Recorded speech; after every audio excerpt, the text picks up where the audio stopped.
নমস্কার বন্ধুরা, তোমরা কেমন আছো? আশা করি তোমরা খুব ভালো আছো। আজ আবার চলে এসেছি তোমাদের মাকে রিলেটেড কিছু গল্প বলতে। কিছু না, একটাই গল্প বলবো। আর অবশ্যই ভগবানকে কেন্দ্র করে আমার ভিডিওটা আমি বানাবো। তো যদি তোমাদের ভগবানকে কেন্দ্র করে ভিডিও দেখতে বা শুনতে ভালো লাগে, অবশ্যই আমার পুরো ভিডিওটা শোনো। আর যদি তোমাদের ভগবানকে কেন্দ্র করে ভিডিও দেখতে বা শুনতে ভালো না লাগে, তাহলে আমার ভিডিওটা স্কিপও করতে পারো। তো চলো শুরু করা যাক আজকের ভিডিও। আজ আমি তোমাদের একটা সাধকের জীবনী শোনাবো। একদম সত্যিকারের ঘটনা, যেটা সাধকের সাথে হয়েছে। সেও কিন্তু মায়েরই উপাসক, অর্থাৎ মা কালীরই পুজো করে।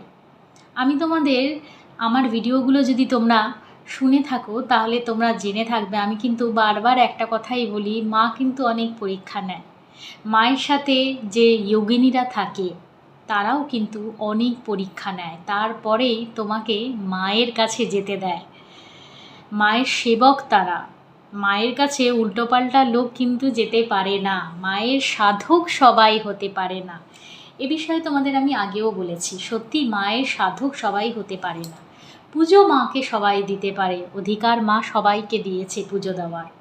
মায়ের আশীর্বাদ পাওয়ার অধিকার মা সবাইকে দিয়েছে। মা তার সমগ্র সন্তানকে দুহাত ভরে আশীর্বাদ দেয়, কিন্তু মায়ের সাথে কানেক্ট সবাই হতে পারে না। অনেকগুলো স্টেজ যায় মানুষের জীবনে। প্রত্যেক সাধকের জীবনে মাকে কেন্দ্র করে অনেক স্টেজ যায়। যেমন তার জীবনে প্রচুর দুঃখ আসবে, তার জীবনে পরিবার থেকে সে আলাদাই সরে যাবে, সমাজ থেকে সে সরে যাবে, সমাজের সাথে তার কোনো মতলব থাকবে না, তার বদনাম হবে, তার আর্থিক কষ্ট হবে, নেগেটিভ এনার্জি তাকে নানাভাবে ভয় দেখাবে। অনেক প্রকারের কিন্তু পরীক্ষা তার হয়েই থাকে মায়ের জীবনে। মানে মায়ের সাথে যারা কানেক্ট হতে চায়, মায়ের সাধক যারা হতে যায়, মাকে যারা পুজো করে। তাই অনেকে মাকে পুজো করার আগে একবার না 10 বার ভাবে। এমনই এক সাধকের গল্প আমি তোমাদের সাথে বলবো। আমারও জীবনে অনেক কিছু ঘটেছে, এটুকু জীবনের মধ্যে আমার কিন্তু অনেক কিছু ঘটেছে। তবে আমার কথা না, আজ আমি একটা সাধকের কথা বলবো, যার বাড়িতে মা স্বয়ং থাকে। তো চলো শুরু করা যাক আজকের গল্পটা। একটা সাধক ছিল, ছোটবেলা থেকেই সে একটু আনমনা টাইপের ছিল, ছেলে ছিল। সে মাকে কিন্তু পুজো করতো না তখন। সে কি করবে, একটু আনমনা টাইপের থাকে না, কিছু কিছু লোক থাকে আনমনা টাইপের, ঠিক আছে। সে কোথায় যাবে কি করবে নিজেও জানে না, ঠিক আছে। তো ও ঘরের মধ্যে কোনো বন্ধু বান্ধবও ছিল না, ঘরের মধ্যে একাই থাকতো, স্কুলে যেত আসতো, ঘরে থাকতো। ওর মা যদি কোথাও নিয়ে যেত তো তাহলে মায়ের সাথে যেত। ওদের ঘরের পাশেই একটা মায়ের মন্দির ছিল। তো প্রায়শই ছেলেটা তার মায়ের সাথে মা কালীর মন্দিরে যেত, মায়ের সন্ধেবেলায় যে আরতিটা হয় সেই আরতিটা দেখার জন্য। একদিন ছেলেটা তার মায়ের সাথে সেই সন্ধে আরতি দেখতে যায়। তারপরে সেই সন্ধে আরতি দেখে তার খুব ভাল লাগে। পরের দিনকে মাকে বলে, ও মা, তুমি যখন আবার যাবে মা কালীর মন্দিরে আমাকে কিন্তু নিয়ে যাবে, কিন্তু আমি কিন্তু যাব, আমার খুব ভাল লেগেছে। তো মা বলেছে ঠিক আছে। ছেলেটা এতটাই আনমনা ছিল, কখনো কখনো সে শ্মশানেও চলে যেত এবং শ্মশানে গিয়ে ওখানে গিয়ে বসে থাকতো। কখনো গাছের তলায় বসে বসেই ঘুমিয়ে পড়তো গাছের তলাতেই, ঠিক আছে। তার মা বাবা খোঁজ করে করে আবার তাকে বাড়িতে ফিরিয়ে আনতো। এতটাই আনমনা ছিল, নিজের মনের মধ্যে তার কোনো কন্ট্রোলই ছিল না। সে নিজেও জানে না সে শ্মশানে চলে গিয়ে সেখানে বসে থাকে, গাছের তলায় রাত্রিবেলায় মাঝরাতে গিয়ে বসে থাকে, ঠিক আছে। এই সমস্ত জিনিস সে কিন্তু জানতো না। যাই হোক, তো ঘুমের মধ্যে অনেকে হাঁটে না, তো সেইটাই ভেবেছে হয়তো মা বাবা। তো ডক্টর দেখিয়েছে, মেডিসিন দিয়েছে, হ্যাঁ, কি ডক্টর বলেছে আস্তে আস্তে বয়স বাড়ার সাথে সাথে এই রোগটাও খতম হয়ে যাবে, মানে শেষ হয়ে যাবে এরকম। তো যাই হোক, এমনিভাবেই ছেলেটার জীবন চলছিল। আর প্রায় ওর মা মা কালীর মন্দিরে গিয়ে সন্ধেবেলা সন্ধে আরতিটা দেখতো, আর ছেলেটাকেও নিয়ে যেত। এমনই একদিনে সন্ধে আরতি হচ্ছে, ঠিক সেই সময় একটা লোকের উপরে মা ভর করেছে। এবার মা একটা লোকের উপর ভর করা মাত্রেই সেই লোকটা না ওই ওড়না হয় না চুড়িদারের উপরে যে আমরা ওড়নাগুলো পরি, সেই ওড়না দিয়ে এমনি এমনি করে যেভাবে হোক নাচ করছে, ঠিক আছে। নাচ করতে করতে হঠাৎ ওই ছেলেটার সামনে এসেছে এবং ওই ছেলেটার মাথায় এমনি করে হাত দিয়েছে। এইবার আর ওটা দেখে ছেলেটার মা না ভয় পেয়ে গেছে। যেইমাত্র ওই লোকটা বাচ্চা ছেলেটার মাথায় হাত দিয়েছে সেইমাত্র সঙ্গে সঙ্গে ওই লোকটার জিভটা বেরিয়ে গেছে, যেমন মা কালীর জিভ বার করা থাকে, তার মানে মা ওর উপর ভর করেছে, সেইটারই আশীর্বাদ, মায়েরই আশীর্বাদ স্বরূপ ওই বাচ্চা ছেলেটার মাথায় ও হাত দিয়েছে। এইবার মাটা একটু ঘাবড়ে গেছে, ছেলেটা বাচ্চা, তখন কত আর বয়স, তখন খুব বেশি বয়স না ছেলেটা, মা তো মাই হচ্ছে, মা কি করবে, ছেলে ভয় পেয়ে গেছে, মা আবার আঁচল দিয়ে ছেলেটাকে ঢেকে দিয়েছে। যাই হোক, ঢেকে দেওয়ার পর এই ঘটনা ঘটে যাওয়ার পরে ছেলেটার মা বাচ্চা ছেলেটাকে নিয়ে বাড়ি চলে এসেছে। বাড়ি চলে আসার পরে এইভাবেই কিছু মাস বিতে যায়। এইবার ছেলেটা একদিন মন্দিরের বাইরে বসেছিল, কিছু সাধু মায়ের দর্শন করতে এসেছিল।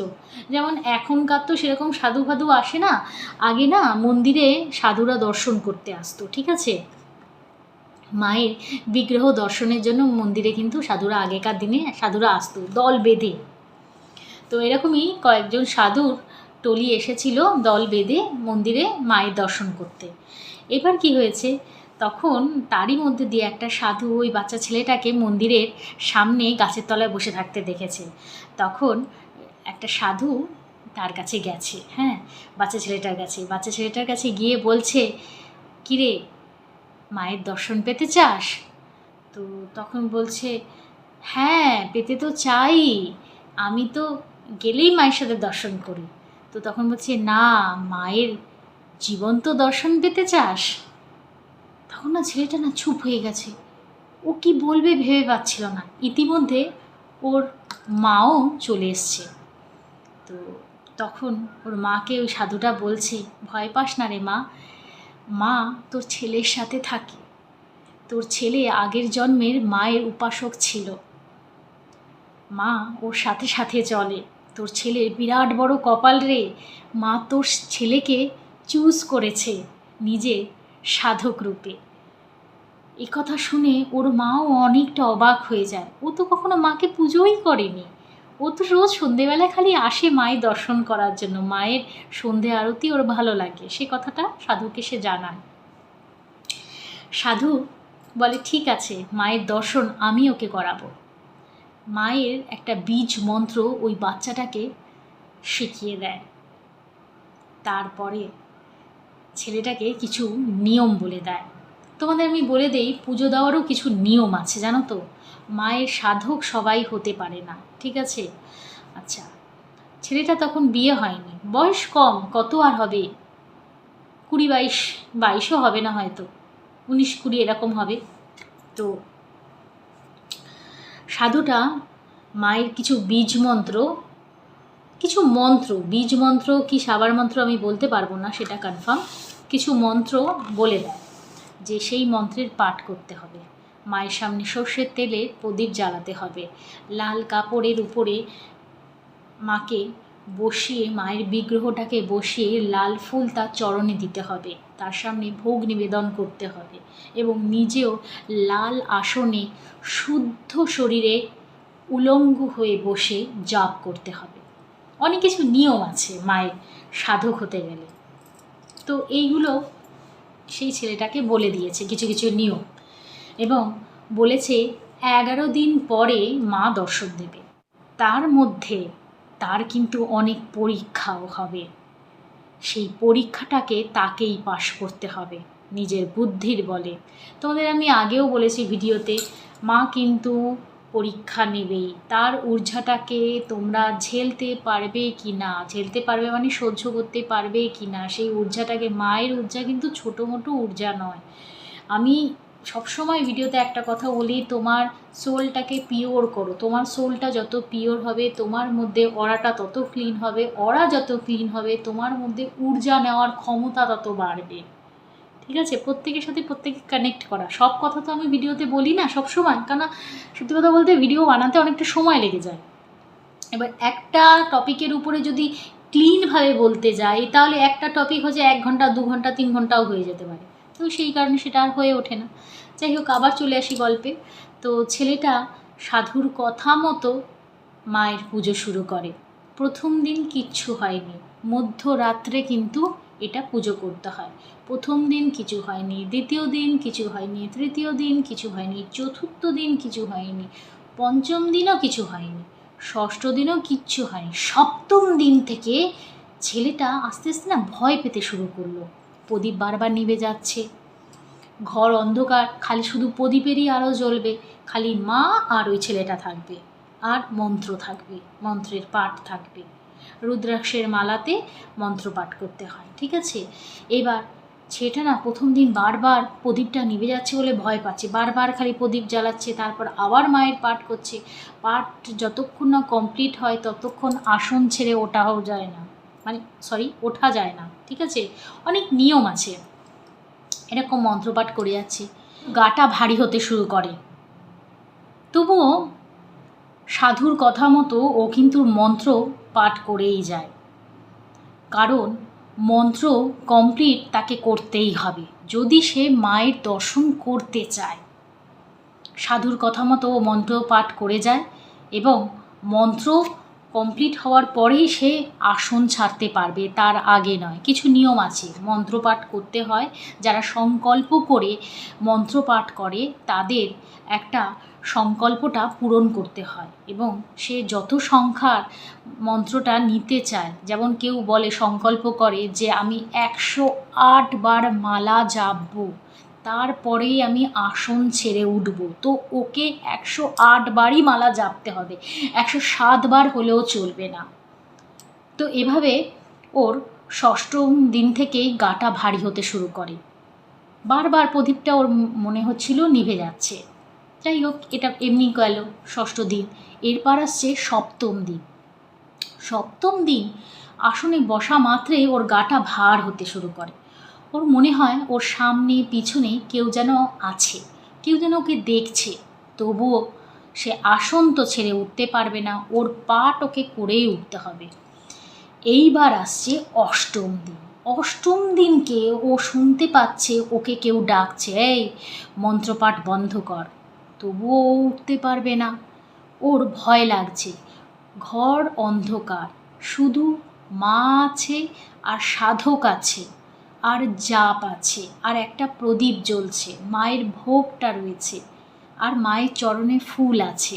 এইটুকু ছাড়া ঘরটা কিন্তু পুরো বন্ধ ছিল, আর কারো উপস্থিতি কিন্তু ঘরে ছিল না। তবুও সে দেখতে পাচ্ছে ঘরের মধ্যে হাওয়া চলছে।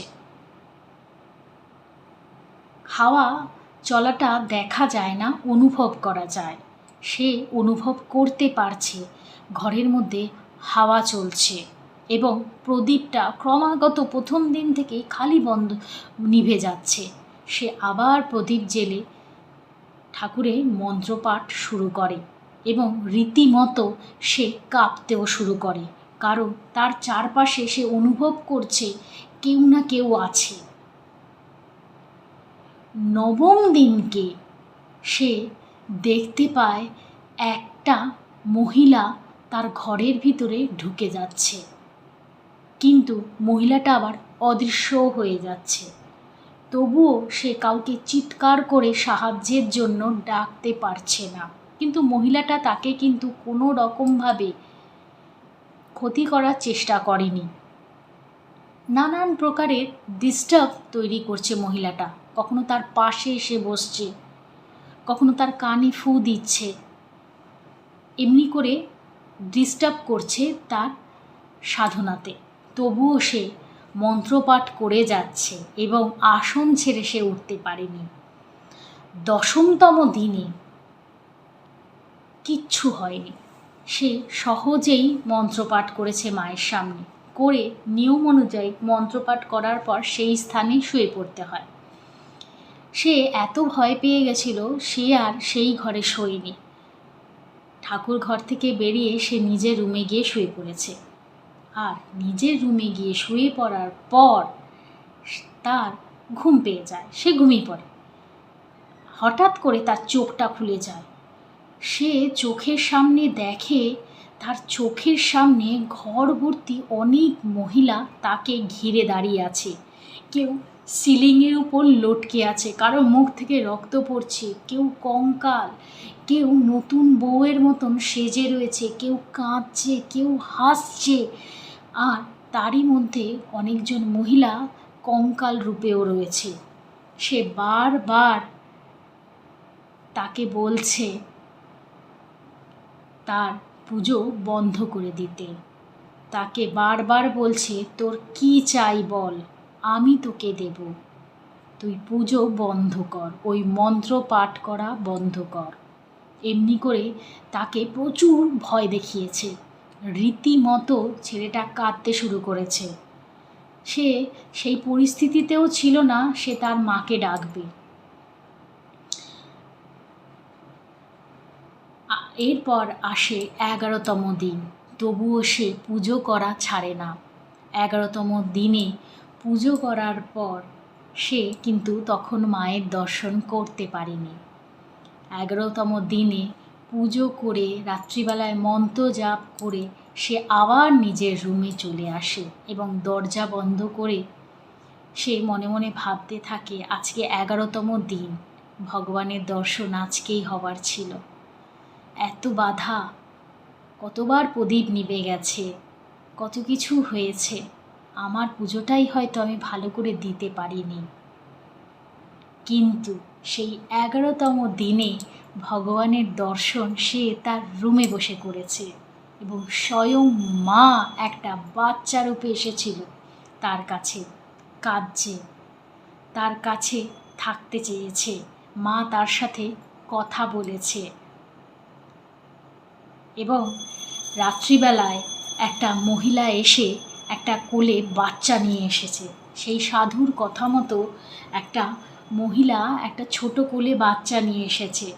সে 11তম দিনে যখন মায়ের পুজোটা কমপ্লিট করে ঘরে আসে, তারপরে সে নিজের বিছানায় শুয়ে পড়ে।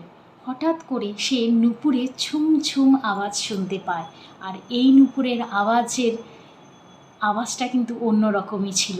মধুর আওয়াজ যেমনি হয় না, মায়ের পায়ের নুপুরের আওয়াজ, তো সেটা তো বলার মতন না, মায়েরই মতন। হ্যাঁ, সেমনি আওয়াজ, সে সুন্দর আওয়াজ সে পাচ্ছে।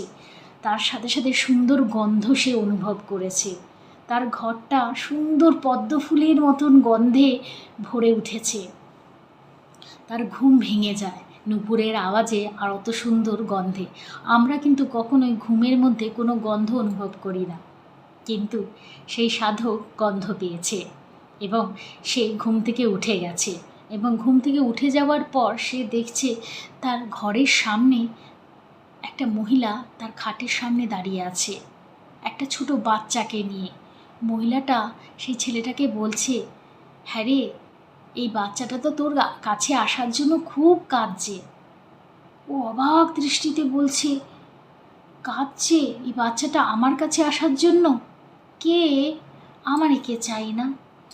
তো তখন বলছে, কারণ ও অলরেডি যোগিনীরা ওকে আগের দিন প্রচুর ভয় দেখিয়েছে, তাকে প্রচুর প্রলোভনও দেখিয়েছিল। আগের দিন ওর টেস্টও হয়েছে এবং সে ভাবছে হয়তো আবার যোগিনীরা এসেছে তাকে আবার ভয় দেখাতে, হয়তো কোনো বাচ্চার প্রলোভন দেখিয়ে তার কাছ থেকে মাকে হটিয়ে নেওয়ার চেষ্টা করছে, এরকমই ভাবছে।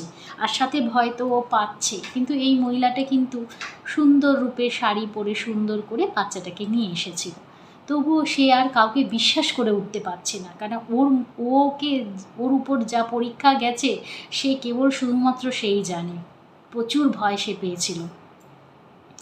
বউটা বলছে, এ তো তোর কাছে থাকতে চায়, বলে আমার কাউকে চাই না, তোমরা চলে যাও এখান থেকে, যেমন করে যোগিনীদেরও ও বলেছিল যে চলে যাও এখান থেকে।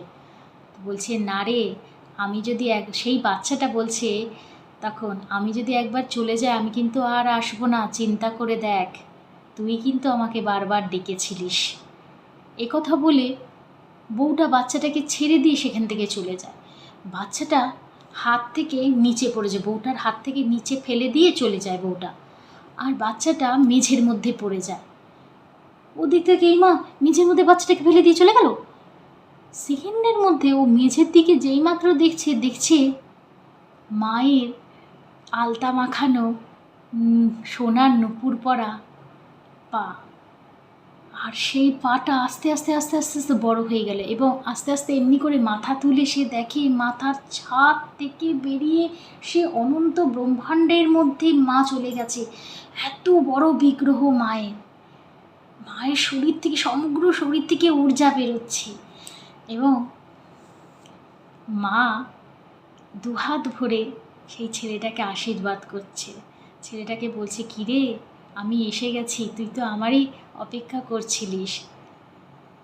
তারপরে মা আস্তে করে ওর সাথে কথা বলতে শুরু করে। তারপরে মা তার ঘরে প্রতিষ্ঠিত হয়। পরের দিন ছেলেটা নিজের মাকে সব কথা জানাতে গেছে।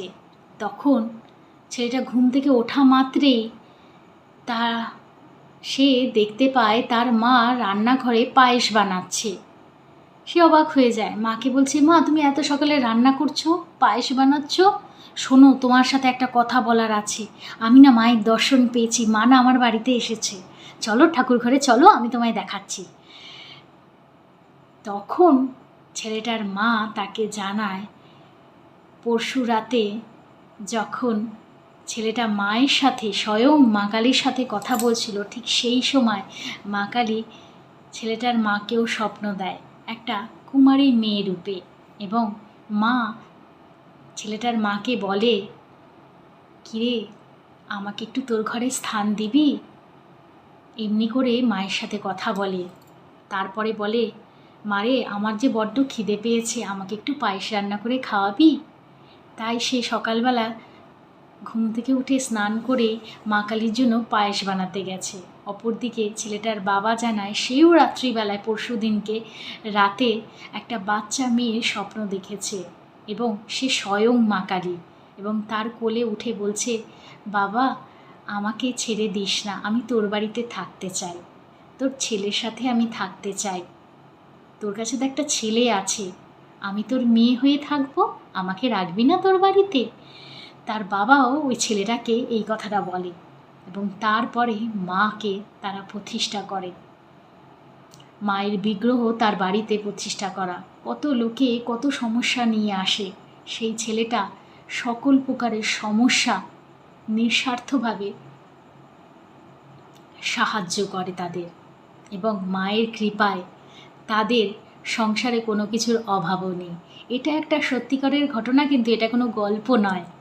এর মধ্যে আরও অনেক কথা লুকিয়ে আছে, যেটা এখন আর বলা যাবে না, অনেক ভিডিও লম্বা হয়ে গেছে।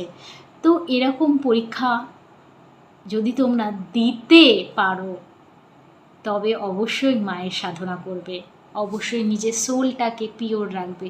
সোলটা পিওর না থাকলে মায়ের সাথে কিন্তু তোমার সোলের কানেকশান হবে না। এটুকু কিন্তু আমি বারবার সব কটা ভিডিওতে বলি। তো এটা একটা সত্যিকারের সাধকের জীবনের একটা স্টোরি তোমাদের সাথে আমি শেয়ার করলাম। যদি ভালো লেগে থাকে অবশ্যই আমার চ্যানেলটাকে সাবস্ক্রাইব করবে, লাইক করবে, কমেন্ট করবে আর শেয়ার করবে। যদি কিছু জানা থাকে অবশ্যই কমেন্ট সেকশনে কমেন্ট করবে, আমি তার বিষয়ে ভিডিও অবশ্যই বানাবো। তো আজকের মতন টাটা।